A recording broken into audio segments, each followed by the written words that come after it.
Many good things in life, including higher education, are unfortunately not free.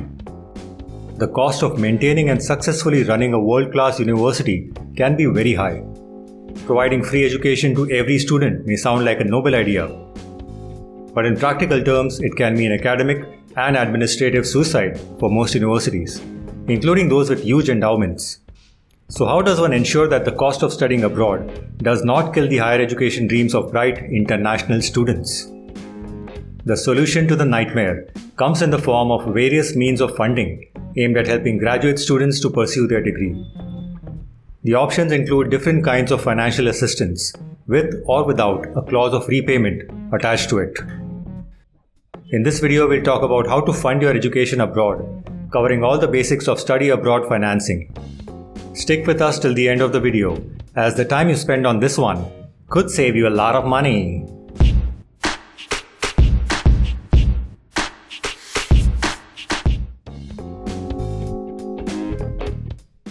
Before we dive into the different types of study abroad financing options, let's get some basic American terminology sorted out. Undergrad refers to bachelor level degrees, while graduate refers to master's level degrees, and school refers to college. Also, American football refers to anything but football, as the world knows it. But that's a topic for another day.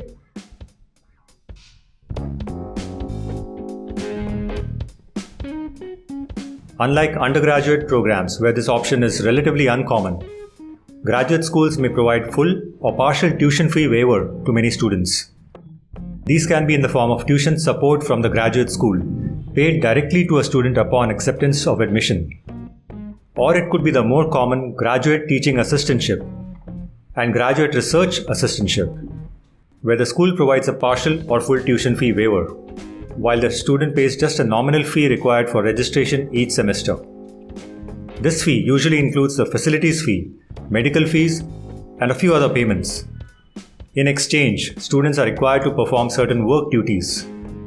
These are similar to the work-study programs where the department pays the student for the services they provide. Most assistantships have a predefined duration, with some departmental flexibility. Let's talk about graduate teaching assistants. Students are responsible to teach, grade, or provide teaching support to faculty members in their department. Teaching can take up to 20 hours a week, and students are required to maintain a full-time status, plus a minimum number of credits, to continue with their teaching assistantships. On an average, they are paid a stipend of $6,000 per semester and health coverage. The exact value of the stipend is subjective to the program. This facility is usually available to doctoral students. But master's students with good academic records are also often selected to become teaching assistants. In return, the department provides partial or full tuition fee waiver.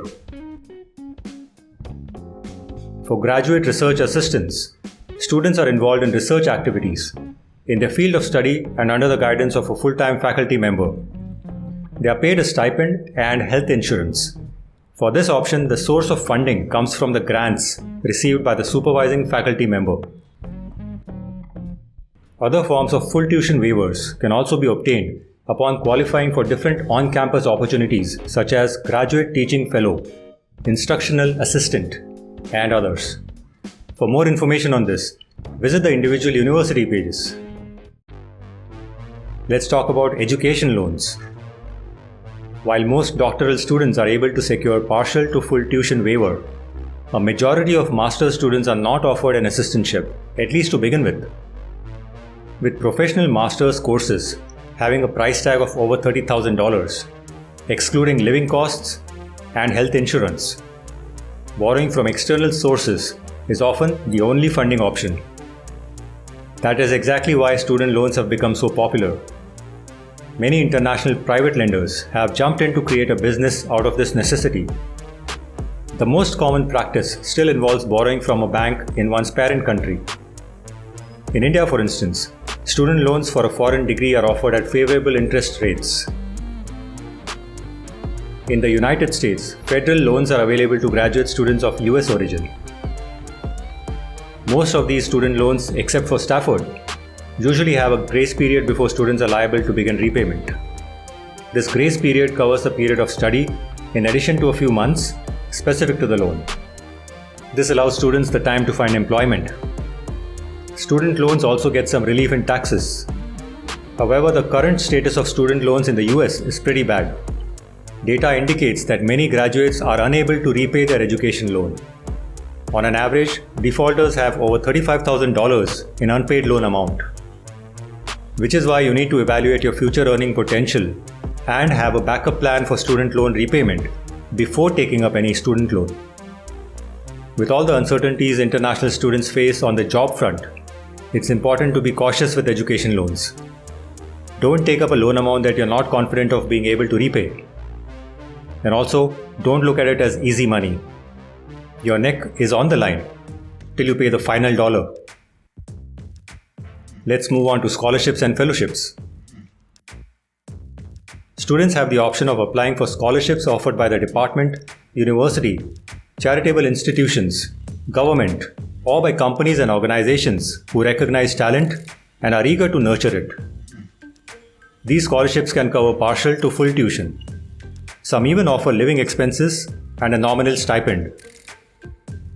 The criteria to be selected for a scholarship or fellowship from a donor is usually either merit-based or need-based. Merit-based financial aid is called scholarship, while need-based ones are called grants. Often certain scholarships offer financial assistance to a specific race, religion, gender, or community, such as LGBTQ. American candidates applying for a need-based federal scholarship or grant are required to submit the FAFSA.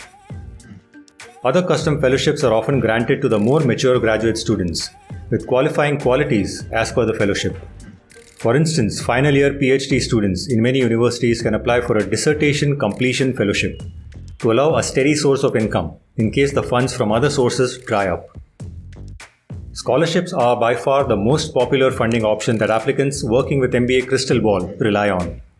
We have a lot of experience and a pretty good track record in that department. So we've created a separate video on how to improve your chances of getting scholarships.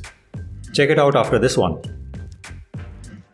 As always, whenever you're ready to start preparing for your application, if you think MBA Crystal Ball consultants can help you ease your study abroad journey, send us an email.